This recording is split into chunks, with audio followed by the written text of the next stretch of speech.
England తొలి T20 match ప్రారంభం కానుంది. వరుసగా టెస్ట్ సిరీస్ వైఫల్యాలు మిగిల్చిన వేదనను కాస్త మరిపించేలా ఛాంపియన్స్ ట్రోఫీలో వన్డే సమరానికి ముందు పొట్టి ఫార్మాట్ కిక్ అందించేందుకు భారత్ సైసై అంటోంది. గతేడాది టీ20 ప్రపంచ కప్ విజయంతో రోహిత్ కోహ్లీ ఈ ఫార్మాట్ కు గుడ్ బై చెప్పిన సంగతి తెలిసిందే.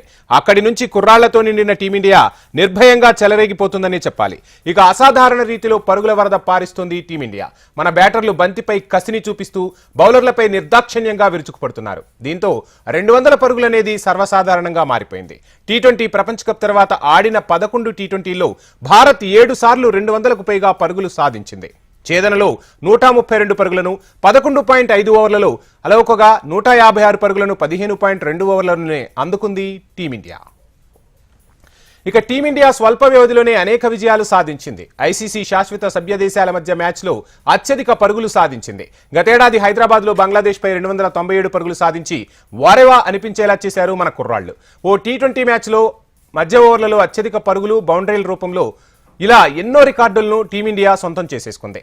ఆ పొట్టి కప్ తర్వాత భారత జట్టు ఆటలో దూకుడు మరింత పెరిగింది. జట్టు టీ20 మ్యాచ్లో సగటున ప్రతి 4.27వ బంతికి బౌండరీ నమోదు చేస్తోంది. ప్రతి 2.18వ బంతికి బౌండరీ కొట్టేందుకు బ్యాటర్లు ప్రయత్నిస్తున్నారు. శాంసన్, తిలక్ వర్మ, సూర్యకుమార్, అభిషేక్ వర్మ, రింకు సింగ్ లాంటి హిట్టర్లతో కూడిన టీమిండియా మైదానంలో చిచ్చర పిడుగుల్లా రెచ్చిపోతూ బౌండర్ల వర్షం కురిపిస్తున్నారు.